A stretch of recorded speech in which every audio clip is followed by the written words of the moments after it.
Okay, we're getting around to the home stretch now on our book. We have 3 more chapters to go, and so this has been an interesting book to go through. So anyway, continue to read this. We're going to go through chapter 7 today. By the way, David is on a well-deserved holiday, and so he won't be here for the next 3 weeks. Next week, Rodney Corker, we got to talk about Cork so much he will be presenting next week on doubt. Rodney's one of our newer members here in the class, and we look forward to that. A couple things before we actually start. I appreciated David last week making the presentation regarding the human nature of Christ, because it had been such a big issue within the Adventist church. And you can tell it was such a big issue when his father comes up with a huge book like that and funds it with his own resources. And it sells and pays for itself.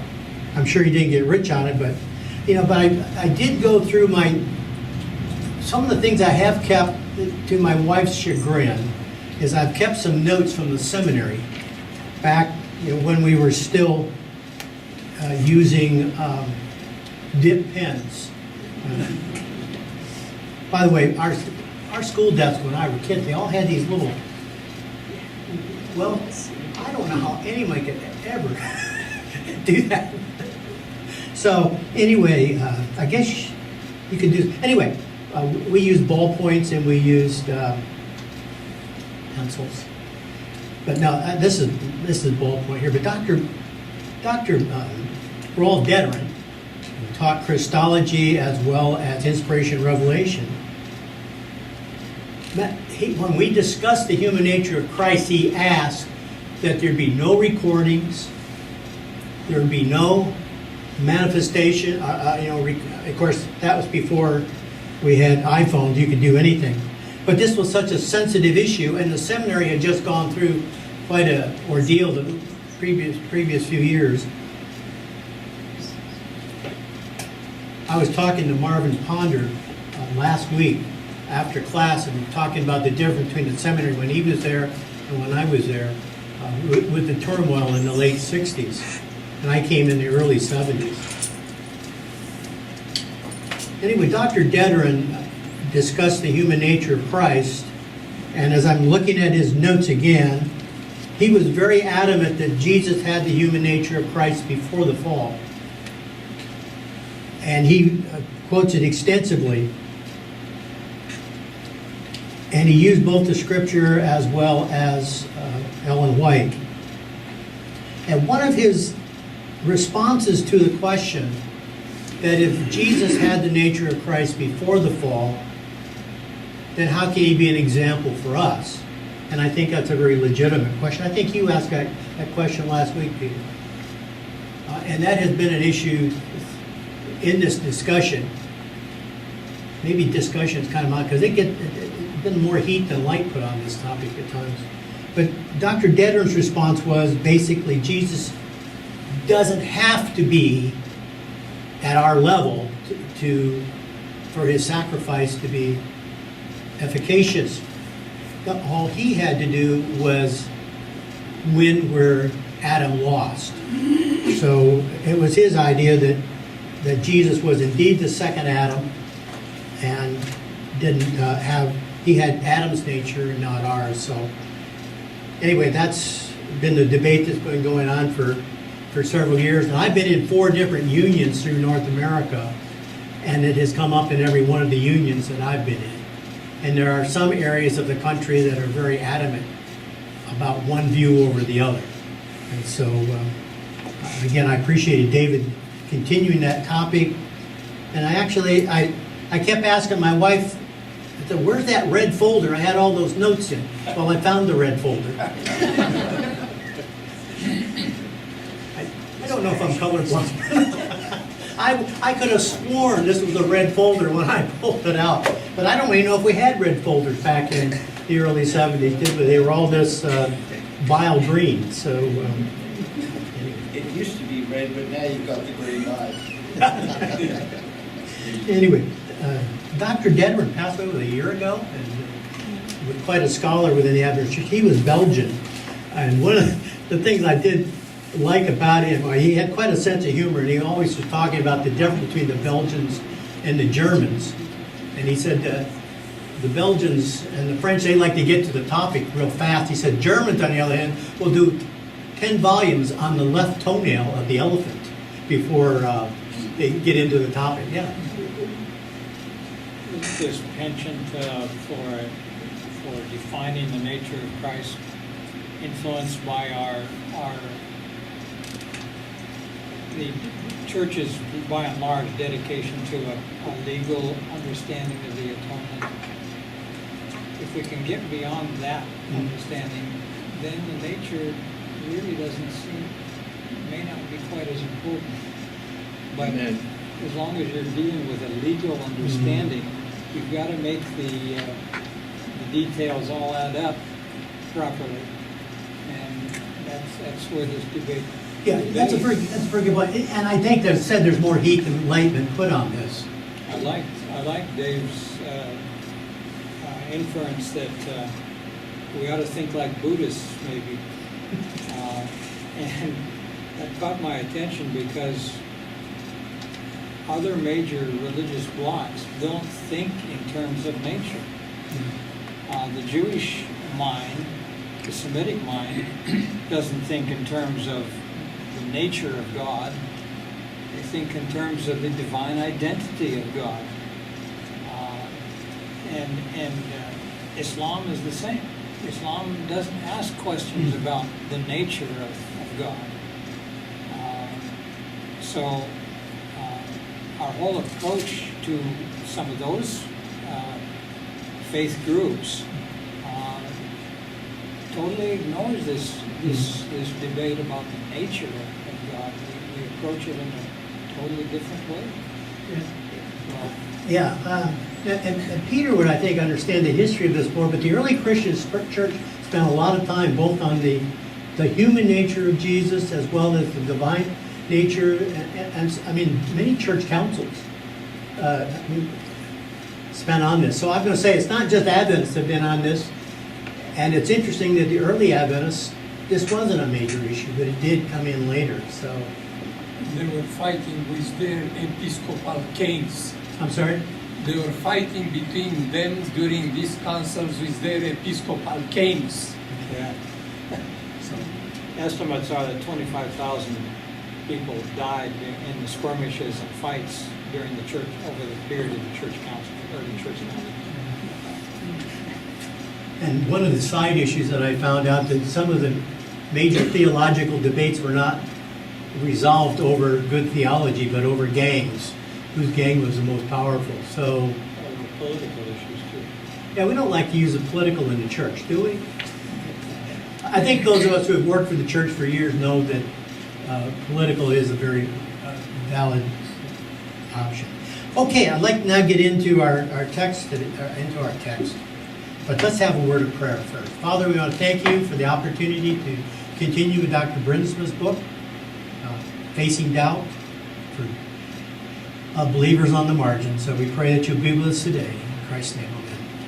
All right. Now again, I was talked into doing PowerPoint. Am I supposed to do that? Oh, there it is.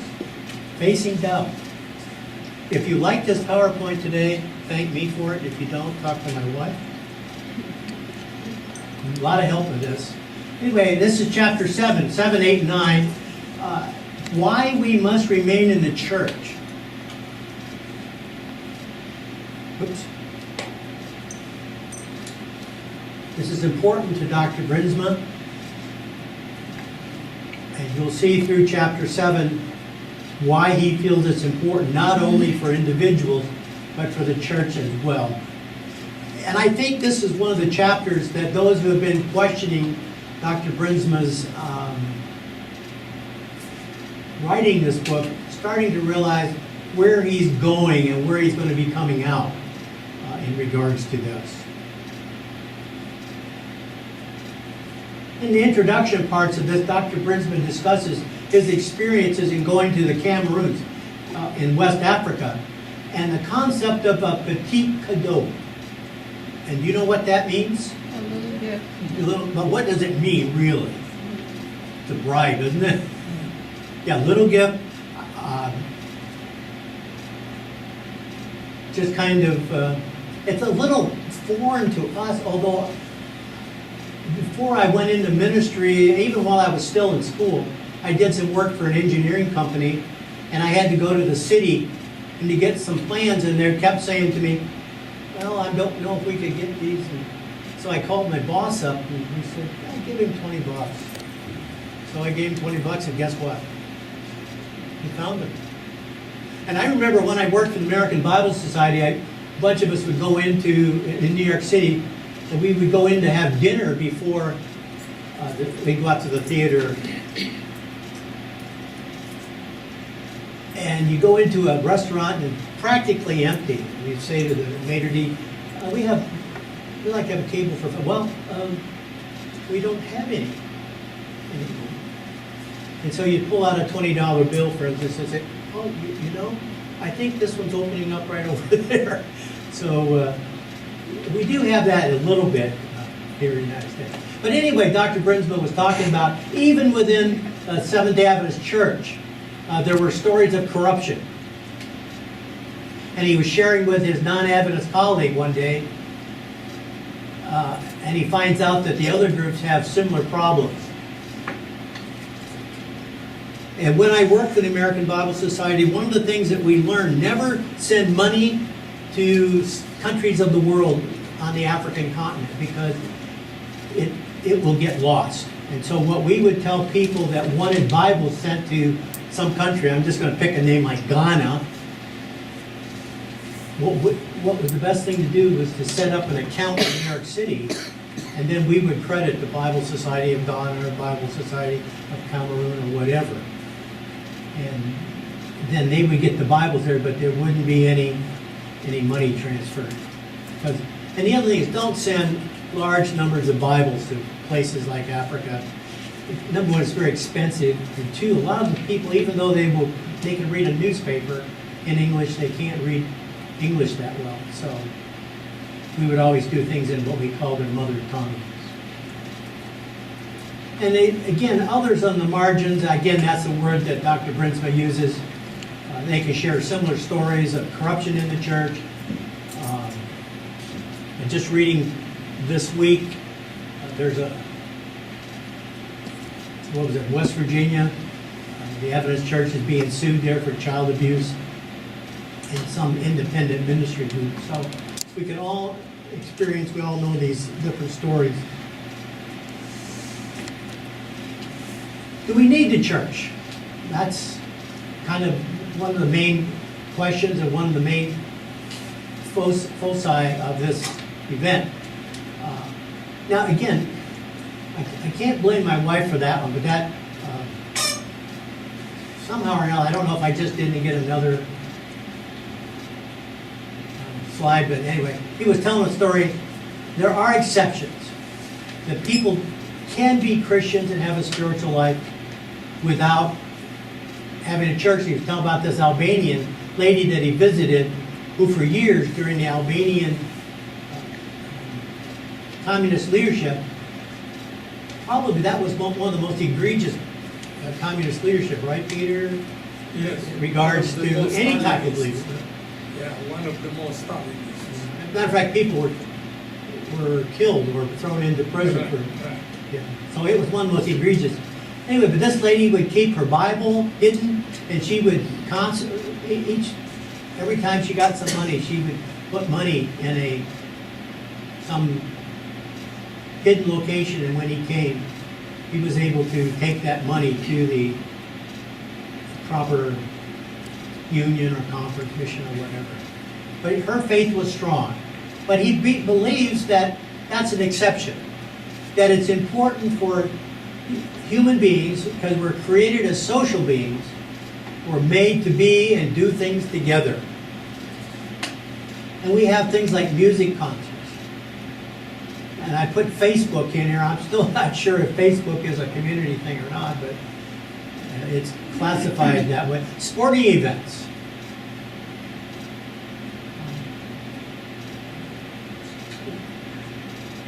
We like to either watch sporting events or attend sporting events, and there's nothing like going to a sporting event for the excitement, especially when your team wins. We need to balance our time alone as well as with other people. And he believes that the church is the facilitator of this being together with other believers. There's an excitement, there's a synergy, there's an energy that's put on when people get together. Matter of fact, I think I've mentioned it here before.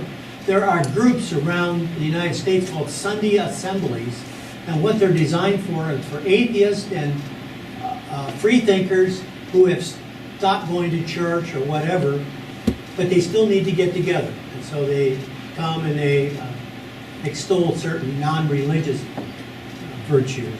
So community is very critical. And he said the first one is because we're created as social beings, made to do things together. Then we need the support of others when we face trials or challenges. There are many groups to help people, from Alcoholics Anonymous to diabetic care groups, Weight Watchers. Even the Adventist churches had the 5-day plan, which focused on smoking cessation as a group dynamic. And I think he's quoting this, but he said somebody says that religion is a team sport.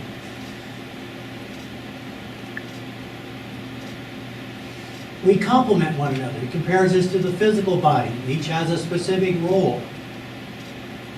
Different abilities create strength for the corpus. And this is a good Pauline concept.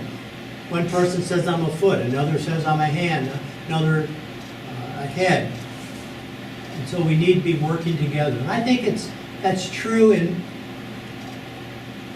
many situations. Now, I just comment on our class here. We have a lot of people that work in this class on the background. And this is what keeps this class going. Different people have different abilities. Now, I have no ability to run this camera. And so we have our experts here into this area. And I really appreciate it. I mean, I think you asked me a couple of weeks ago, what do I do with this? I said, you are talking to the wrong person. And then last week, we were trying to get, not last week, 2 weeks ago, we were trying to get my computer up. I couldn't figure it out. Finally, Jeff comes down, just pushes a couple buttons, and voila, there it is. Yeah, you get extra brownie points. You get a star in your crown, Jeff, so there you go. But I have to really say, I appreciate that. But we all together, we make this class what it is. And of course, the work that David does is without parallel, keeping us together. Doing things together gives us joy and satisfaction. And most people enjoy celebrating special occasions with others, relatives, friends, or colleagues. Someone asked me one time, well, I wonder if you stopped going to church, what would that be like? You know, I said, I don't know what it's like. Because even as a child, even though before we became Adventist, I was going to Sunday school.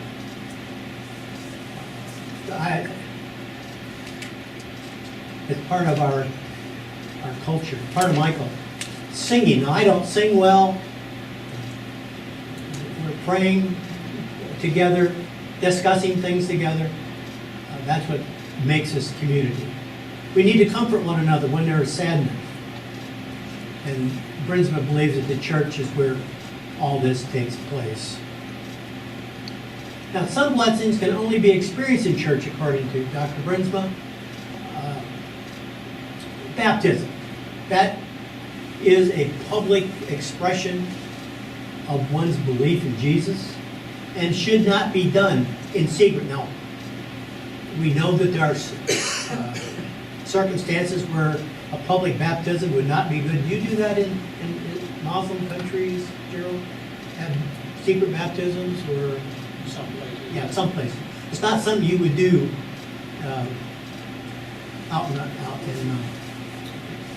And one of the things that I find interesting is that Dr. Bruinsma feels that the Lord's Supper,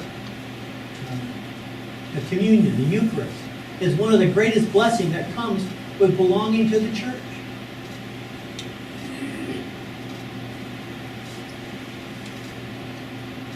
Now, some churches, some denominations celebrate communion every week. So there's once a month, we do it once a quarter. But it's a time for the Lord's Supper that you come together. It's interesting, he doesn't comment about foot washing, but he does talk about the Lord's Supper. We need the church to grow spiritually. It puts strong emphasis upon the worship service, especially preaching. The sermon should be more than just a 30-minute monologue. Listening to the sermon, and I added this myself when I got out of Dr. Bruinsma's writing, is it's almost sacramental. Now, I don't think I've always considered it sacramental when I was preparing a sermon, but I took it seriously. It's not just to stand up in front and to keep people busy for 30 minutes. I think I mentioned that one of the things that my one cousin and I used to have a little issue over, my evangelical Lutheran cousin, and I would just say, all you have to do is 10-minute homily every week. I have to come up with a 30-minute sermon. And so we laugh about that. But to Dr. Bruinsma, the preaching of the word is very important. And it's part of the exposure to the language of faith.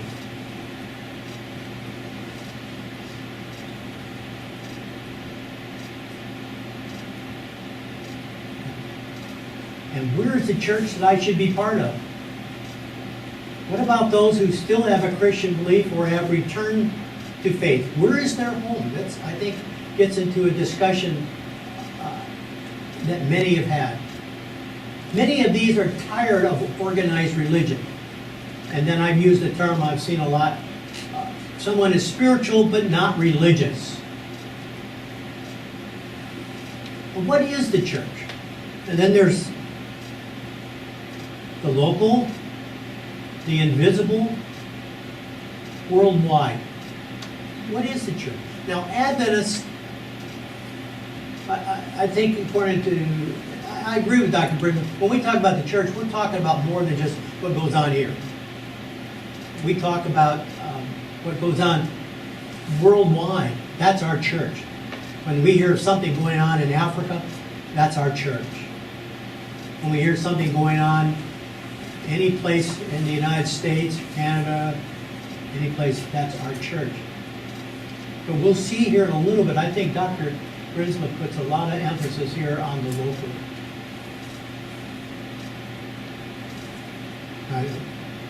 Do we see that? Okay, here's one. What if my church is less than ideal? Does anyone go to an ideal church? Jeff, you do? Yeah. Rodney, you do? Sounds good. I'm glad we have two people here. I've always told people who say, I'm looking for the perfect church, and I'll say, don't join it, because then it won't be perfect anymore. Anyway, Paul uses the example of the early Christian church at Corinth. Far from perfect, but what? Still the body of Christ. We must not expect too much from the local church, as we are not perfect ourselves. And then he asks the question is, have we done enough to use our abilities to help the church? And finally, Christians have been given the mandate to proclaim the gospel to the world. If this is indeed the truth, then it is essential to communicate this. And this requires organization. I have known churches, there are churches that have missionaries, but periodically they have to come back and they make the circuit and they appeal to different donors to continue giving. And I think it's nice in one sense that our missionaries are not left to themselves to do their work. And there's resources and there's planning available to them.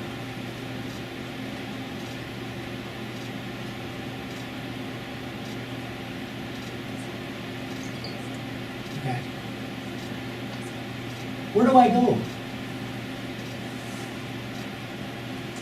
I guess I'm, okay.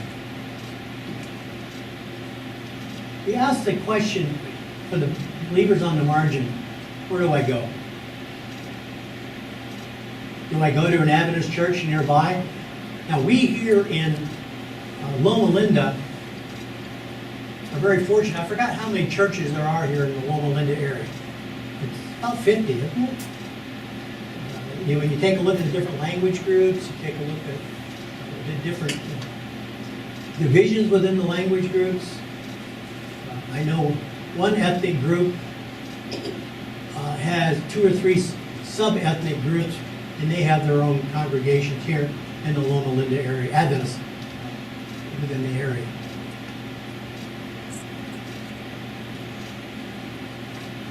Do I church shop? Do I look around for good music, good preaching? The class of participants. Do I look for better children's Sabbath schools? All of these are issues that's pretty easily done, or it's easy to do in the sense that in an area like this. Now, if you live out,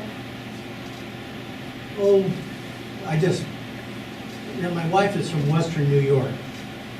There's not a lot of church options for you there in Western New York, is there?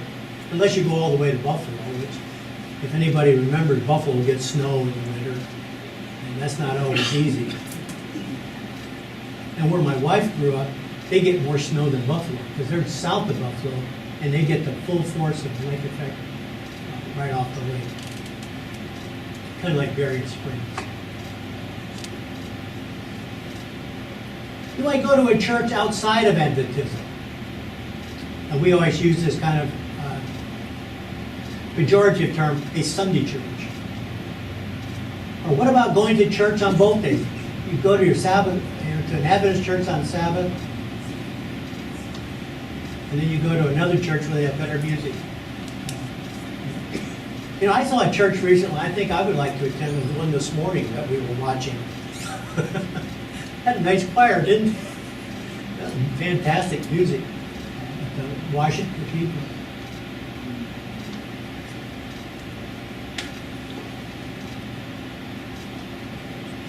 Not to go physically, but here's something we can all do nowadays. Watch it on TV or the computer, or a combination. I had a friend of mine who lived in Georgia. He had retired, and he loved the Loma Linda Church. Bill Loveless, Randy, and because they had the 3 hours difference, they would go to their church in the morning at 10:30, 11 o'clock, and they would get home basically at 8. They had a timer oven, and their dinners would be ready for them, and they would go into the home. They had their trays out in front of the television, get their dinner out of the oven and watch the Loma Linda University service after they had gone to their home. And you know, that's going to home churches. I don't think that's real common within Adventism. But you know, the Saddleback Church down in Orange County, they have a lot of home church individual locations. If not everyone gets to the main service.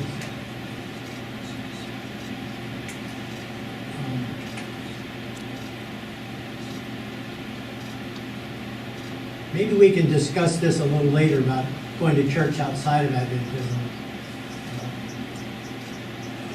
Take a look at it from there. Here's he's coming to his conclusion here now. He says, if you are the church, if faith is a gift, then one should attend where the language of faith is presented. Do not give up your membership in the local church. Others need us. If one does not contribute to a community, either financially or personally, then they become an outsider. What about the question of where one gives tithes and offerings? And he is very emphatic that the church needs you and vice versa. I remember back in the early 80s. By the way, my sons tell me if something looks out of date, it said that's so 80s, Dad. And I think 80s is fairly recent. I'm realizing now that's over 30 years ago, 35 years ago. And I remember going to hear Dr. Ford, Desmond Ford, was that kind of at the height of the issue that was going on. He had been removed from his positions. And he was making a presentation at a local Adventist church in the Washington, D.C. area. And someone asked him, where should they give their tithes and offerings? And he, I think, kind of surprised the questioner. That surprised me pleasantly, but he said, you should give your tithes and offerings where you are spiritually benefited. And if you are benefited at your local Seventh-day Adventist congregation, that's where you should do that. And I thought that was an interesting thing. So Dr. Bruinsma feels that, the local church is very critical. I know he doesn't have a lot to say about the church corporate, except he does say make sure that you support the higher organization, because that's where his retirement check comes from. And I think there's a few of us here that would say amen to that. But I think this is important too. The church needs you and vice versa. And it's easy if you're not part of the community, then you become an outsider. And here's some questions that I ran through here. Think about this. Maybe we can discuss some of these. But how do you think you would worship if you moved out of this area, that is the Loma Linda area, i.e. a more conservative area, less educated area? That's not trying to be snobbish about this at all, but that is one thing about the Loma Linda area that probably, if you took a cross section, you would find that there are more highly educated people here than they would be in some place in western Michigan, for instance. Would you attend a non-Adventist church? What about a Sabbatarian non-Adventist church? For instance, the church in Riverside, the Seventh-day Baptist Church, I understand that's the largest Seventh-day Baptist church in the world. And part of the reason is there are a lot of people that go to that are former or were raised Adventists.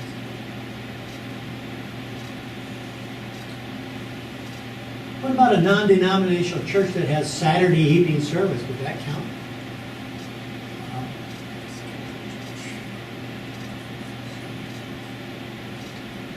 Trying to think what I was trying to say. And the same questions apply to another person that you come in contact with. How would you relate to them?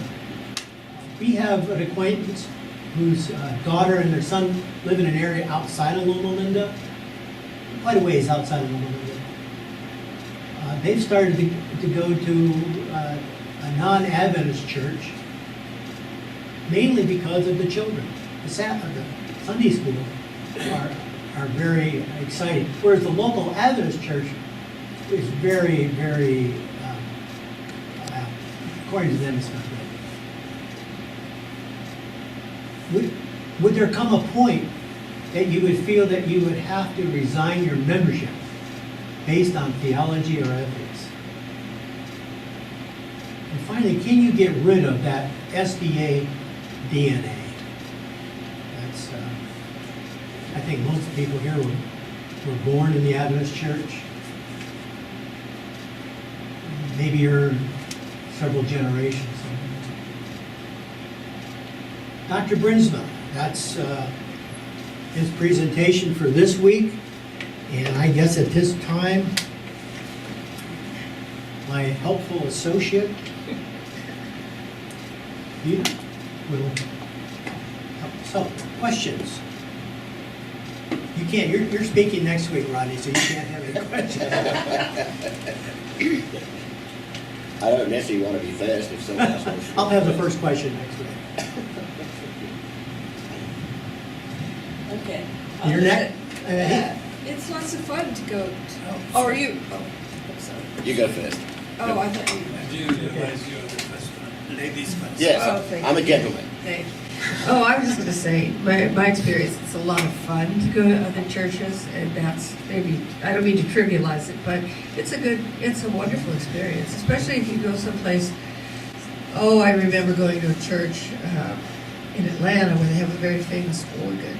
You only go on Sunday, and the organ itself was a spiritual experience. Same thing, and there's a church in Barcelona that has a very famous organ as well. My daughter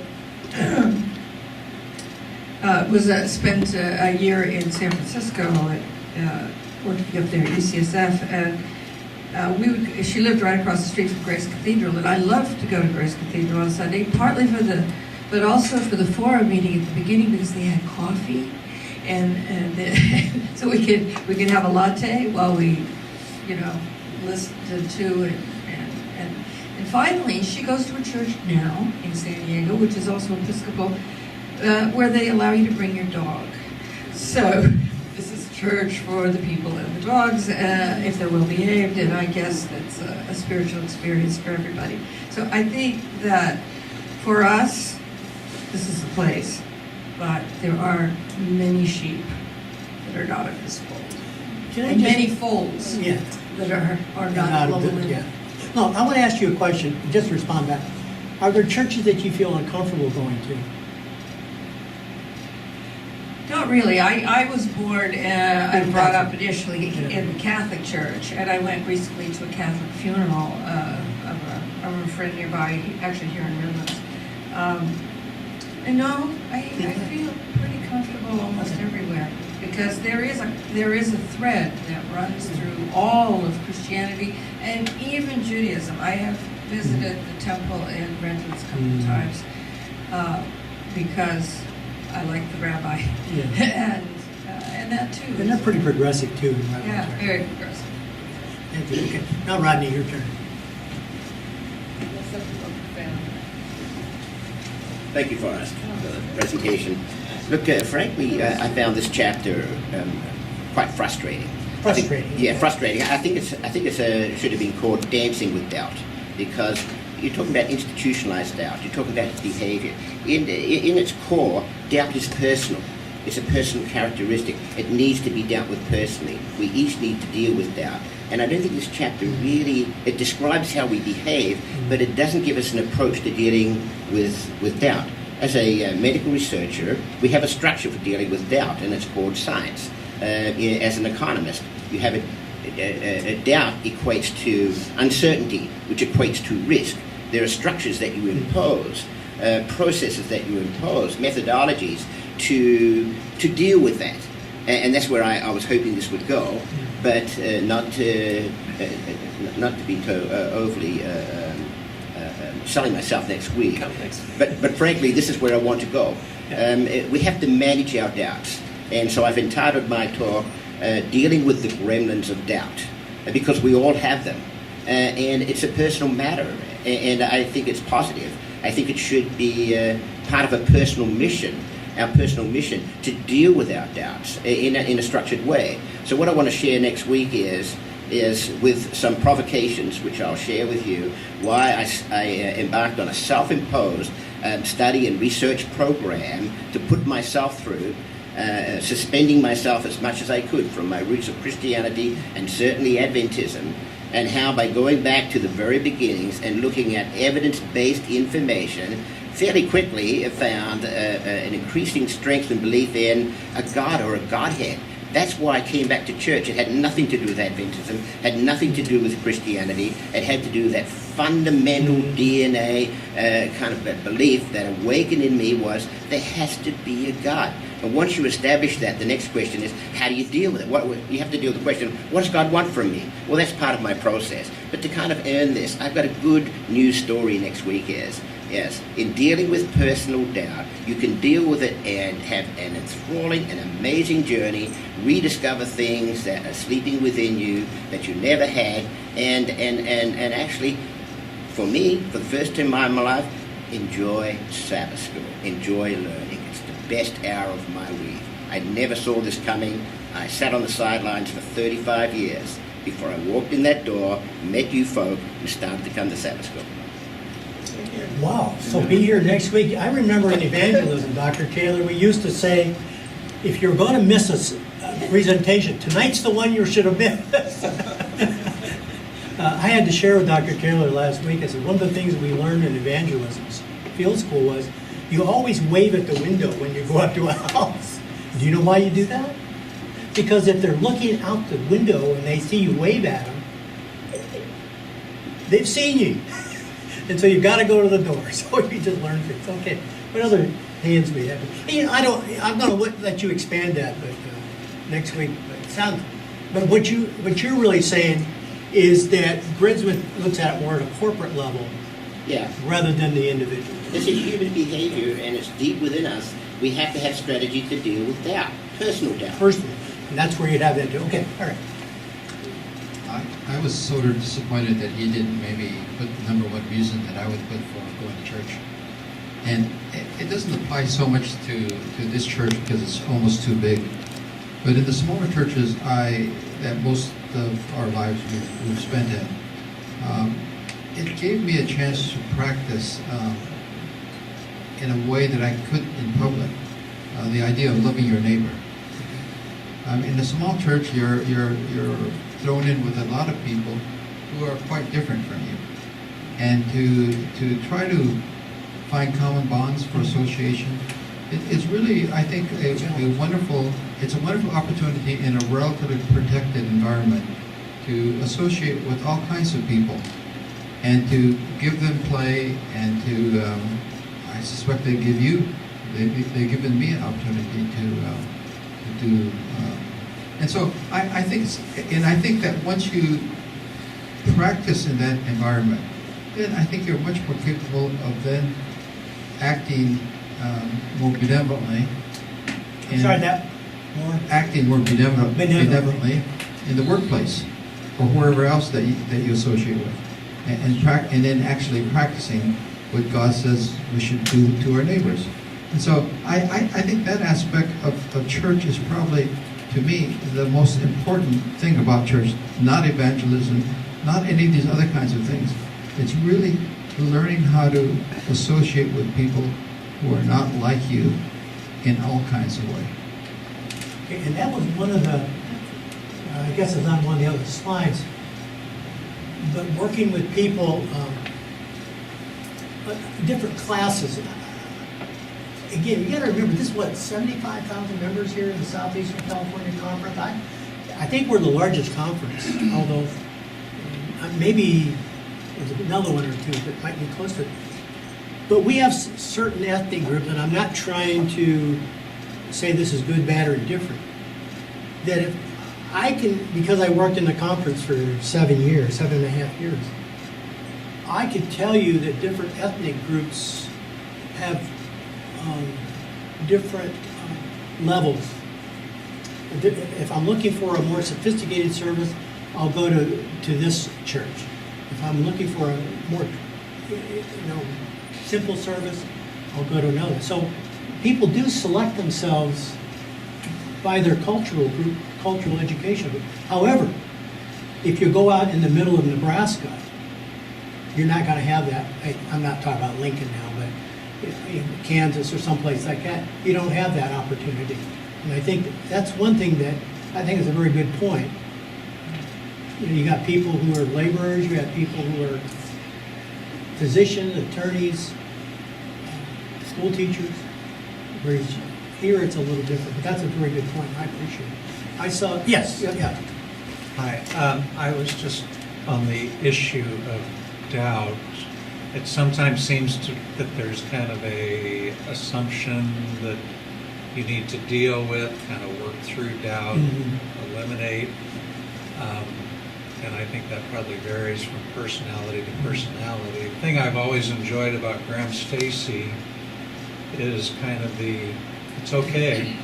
You know, you have questions, you don't agree with things, you have doubts, and that doesn't have to change, that you can stay that way.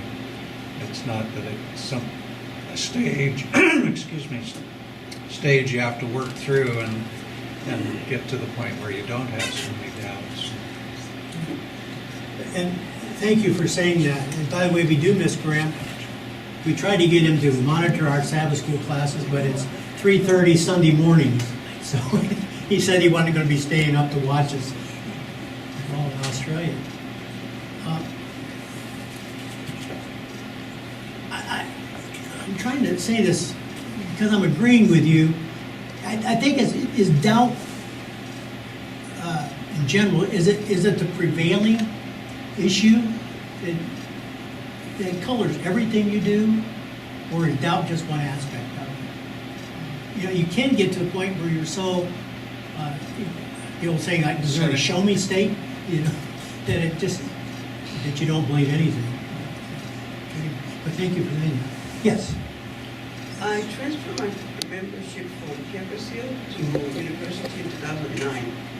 While at Campus Hill, I learned with Pastor Leo Christopher, and I became enamored with the Maccabees. So I learned a great deal from that. I came here, and I went to different classes. I learned a great deal from the class a few steps from here. It's so rich around here. There's so much to learn. And I'm very grateful for it.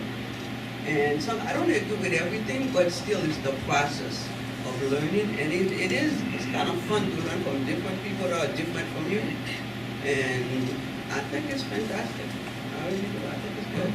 We're glad you are here. By the way, Paul mentioned something to me a couple weeks ago. He said your congregation is not here yet. Because I think your parents were, I just thought it was interesting that we are thinking about this as a sub-congregation here. And really, in a sense, we are. But anyway, yes. You know, sometimes we look at non-Adventist churches and are confident that that is the abode of the devil. And I really have a problem with that because, you know, the Bible says that God is unwilling that any should perish. Years ago, I heard the statistic that there are 15,000 mosques in the city of Istanbul. 15,000. That's what I've heard now. Don't quote me, but big-time numbers. And somebody put big money into those. Perhaps it was in memory of an ancestor or God knows what. But I refuse to believe that those are all teaching people terrorism. I think there's a lot of seeking God, certainly in non-Christian environments. And I think of Don Richardson's book, Peace Child, how that the mothers were literally throwing their infants into the waterfalls to appease the gods so that the rain would destroy their sweet potato crops. And that perhaps to me was the biggest reason that missionaries should go, because life in this planet is hell on earth to many people that don't have what we have. So, and I myself have been hugely blessed by Sunday churches. I worked as an organist in one, you know, and in one of the churches in Redlands that apparently has a class for quote-unquote recovering Adventists. That place has been a real blessing to me. Not that I go there every Sunday, but maybe we can learn from other people that are struggling to find God. So we have fellow pilgrims Exactly. in this journey called life. A quick Peter. reflection of myself. Let me recognize Peter. A great question was raised here. When we discover God's existence or truth, what do we do next? It came to my mind what the great philosopher Socrates once said. he said the truth should not be only discussed, it should be lived. Lived. Lived. Okay. And also, I'm thinking that what have in common science and religion? Both are searching for the truth. But religion, once you discover the truth, you don't stop there. You have to commit to it, to live it. Okay. Another? I was just going to say one thing. We have a superiority complex here at Loma. We have a Superiority? We have a kind of superiority complex, I think, here at Loma Linda, and even a little bit in our class, because we know how enlightened and forward-thinking and broad-minded we are, and how our brethren and sisters across the, some other part of the campus are not as sophisticated as we. But if we could get a little bit past that, I have found going to church in funky little places, Morgantown, West Virginia, Madison, Wisconsin, you can find, first of all, there are more sophisticated people around the country than we are willing to realize. There are university towns, there are many of them that are not Loma Linda. There are a lot of thoughtful people, and I think if we're a little bit willing to dampen our egos, we can learn and enjoy others more than perhaps we are inclined to do sometimes. I went to church in Madison, Wisconsin, and I wanted to pick up that pastor and bring him here. What are you doing in Wisconsin? You should be in Loma Linda. But, Or maybe we should move to Madison. Or we should all move. Yeah, you can't always do that. But I think it's really quite amazing at the level of theology and warm community religion. That's not all within the city limits here. And I have a colleague of mine who said that if he lived back where he came from, doesn't think he would go to church at all because of issues in the local congregation. So I have to question that myself. I don't know. I mentioned that Barbara knows this is my old girlfriend. I was talking to her, and she doesn't have a wedding ring on, and she goes to a church in Western Michigan, and I said, how come?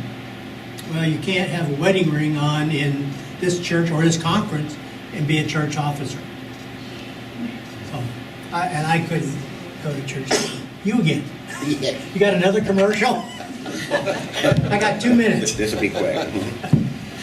I think the tendency, and certainly I had it when I was young, my family had it when I was young, to put down other religions, Christians of other faiths, was part of a competitive spirit. We were a young church, smaller church, where we had this truth, this remnant message. So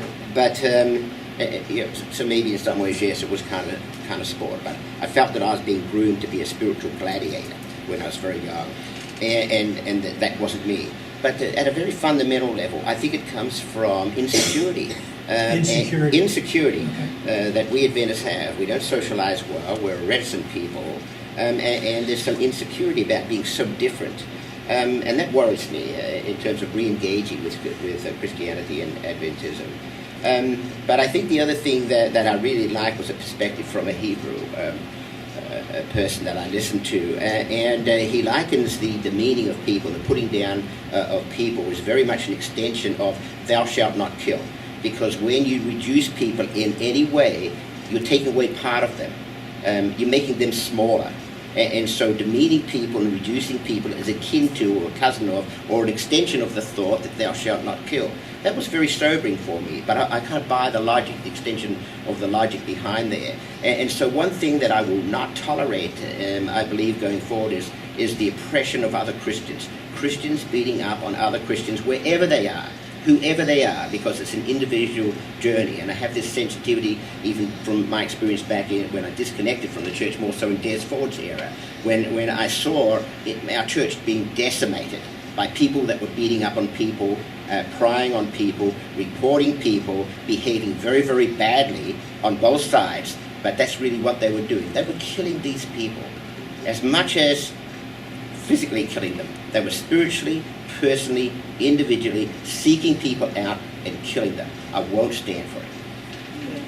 And before we close, it made me think of, there's one thing, is there another question? To you? Well, Asked. It's your turn now. I was gonna say, one thing that I don't hear discussed, and I remember when my family first baptized, was the time of trouble. You had to flee, and all these other people, these Sunday keepers, they were sooner or later, they were gonna nail us. And I'm glad that I don't think we've spent any energy on that, ever going over our lives. So it's very paranoia. It was scary. It's scary. And you know, Mary, Mary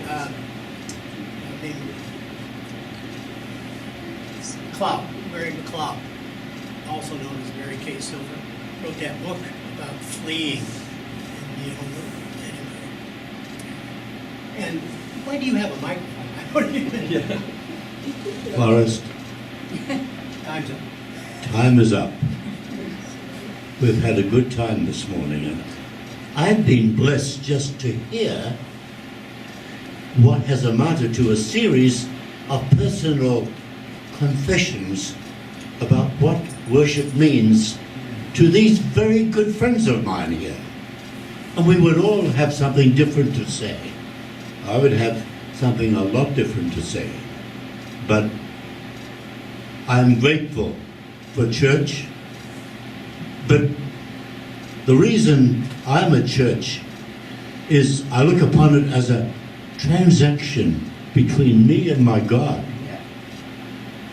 And regardless of choir, even regardless of the quality of sermon, I'm there because I'm saying, I'm here to worship you, Lord. Amen. And that's enough for today. Thank you. It's a great sermon. Thank you. Thank you very much. At this time, we will have our benediction. The Lord bless you and keep you. The Lord make his face to shine upon you and be gracious to you. The Lord lift up his countenance upon you and give you peace. Next week, Rodney, and then Paul, you were on deck after that. So moving right on down the road. So anyway, have a good Sabbath.